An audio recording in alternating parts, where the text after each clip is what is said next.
México quiere decirle al mundo que sus destinos turísticos están de pie y funcionando al 100%.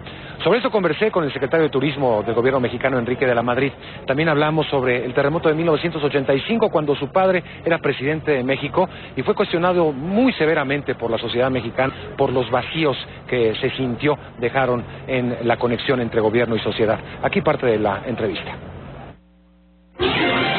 Primero decir que obviamente lo que lamentamos, y lo que lamentamos como mexicanos y lamentamos como gobierno y en la Secretaría de Turismo, pero primero que lamentamos es la pérdida de vidas humanas. Seguramente vamos a acabar en un número cercano a los 500 personas que murieron, y bueno, pues eso de todo es lo único irreparable. Entonces, bueno, pues obviamente una enorme solidaridad y estar muy atentos. Platicamos fuera del aire de que también hemos estado, por instrucciones del presidente, enfocados en algunos estados. A mí me ha tocado estar en Oaxaca, atendiendo un par de municipios, San Francisco Ixhuatán, San Francisco del Mar, y ahí también tenemos una responsabilidad, que es ayudarle a las personas que fueron afectadas, atenderlas en lo que son albergues, alimento, medicinas, atención. Después viene el proceso de demolición de casas que no se cayeron, pero que están inservibles. Eso también es una etapa difícil, y después viene la reconstrucción. Entonces la parte nacional es atender a estas personas que han sido damnificadas, atenderlas lo mejor posible, sociedad y gobierno. Pero ya también es momento de mandar una señal al extranjero y a los mexicanos de que, por ejemplo, desde el punto de vista de los visitantes del exterior, pues que los grandes destinos turísticos donde están acostumbrados a visitar no les pasó nada. O sea, en Cancún, Riviera Maya, no tiembla.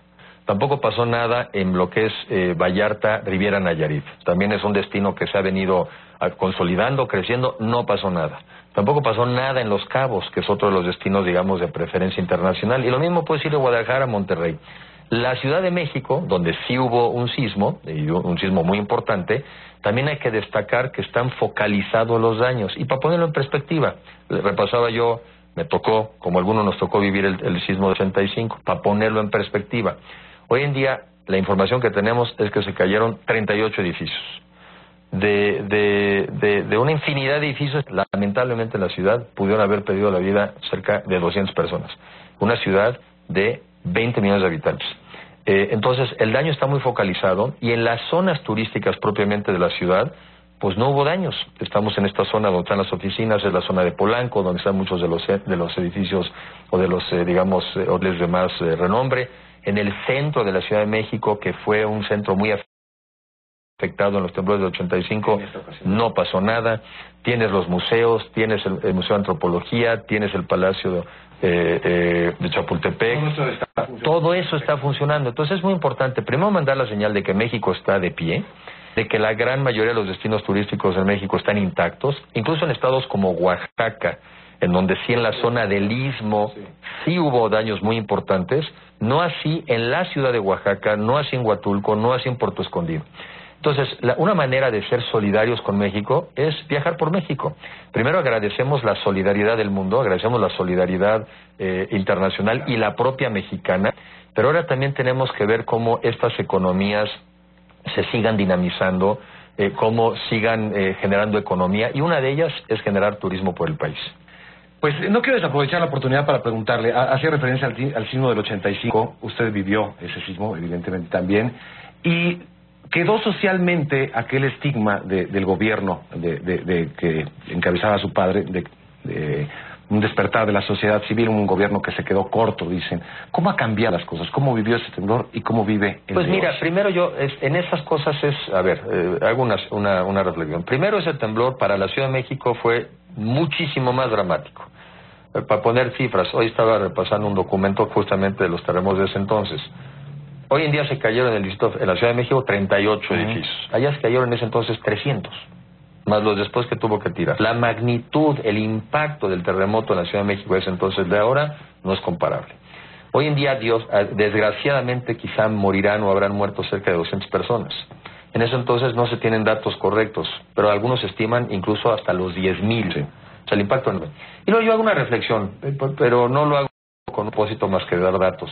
Siempre habrá más sociedad que gobierno, pues es aritmético. O sea, siempre habrá más sociedad que gobierno. Somos 120 millones de mexicanos, en ese entonces éramos 80, hoy habrá quizá 2 millones de servidores públicos, hay 120 millones de personas, siempre habrá más sociedad que gobierno. Y yo no entiendo este debate de tratar como de... si sale una, entonces si sale bien una es que sale mal la otra. Pues no, cada quien haciendo su pea. A ver, ¿qué es la sociedad? ¿Qué es el gobierno en ese entonces y qué es el gobierno ahora?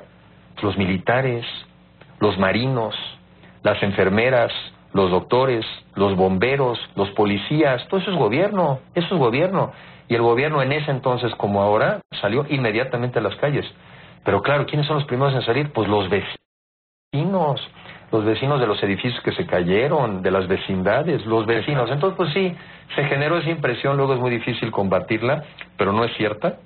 No es cierta, el gobierno estuvo desde el principio en la calle, visitando, actuando. Ya estaba en ese entonces el plan DN3, que es el mismo DN3 de hoy, ¿sí? Ahora MX ya como... Bueno, pues ya, sí, ya pero también he visto ahora que he estado yo sigue existiendo el DN3. Hay el DN3 de la Marina, hay el DN3 de los militares, que por cierto, a los militares y a los marinos, mis reconocimientos. Yo he estado trabajando ahora muy de cerca en Oaxaca, y bueno, son los que están en los albergues, montándolos, atendiendo, llegando con los víveres, poniendo las cocinas comunitarias, también en las obras de rescate. Y claro que mi reconocimiento a los ciudadanos, y qué bueno, así debe ser.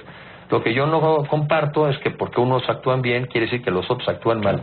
Yo me consta, porque estamos muchos presentes, servidores públicos de todos los niveles, estamos todos los días haciendo compatibles nuestras tareas ordinarias de servidores públicos con las tareas de rescate, y estamos todos los días metidos en eso. Y lo hacemos con mucho compromiso, con mucha emoción y con mucha pasión. ¿Ha sido entonces injusto tal vez el juicio público? Absolutamente injusto, absolutamente injusto. Tengo por ahí un documento que si quieres te lo comparto, porque hice yo un resumen de esa etapa de ese entonces. Tan solo en la Ciudad de México se construyeron 40,000 viviendas nuevas. O sea, hubo lugares donde las vecindades se cayeron a tal nivel, pero que la gente por su arraigo, por su historia, no se quisieron mover y dijeron, aquí me las vuelven a construir. Se tuvieron, por ejemplo, que expropiar miles de viviendas en la zona, por ejemplo, de Tepito, para volver a reconstituirlas. Y después de un par de años, se dejaron más de 40,000 viviendas nuevas en la Ciudad de México, muchas reconstituidas. Fue un fenómeno extraordinario, los impactos fueron enormes, pero siempre hubo un trabajo enorme del gobierno y enorme también y solidario de la sociedad, y qué bueno que así sea. Secretario, le agradezco mucho. Muchísimas gracias. Te agradezco por por la la oportunidad. conversación. Muchas Gracias. gracias.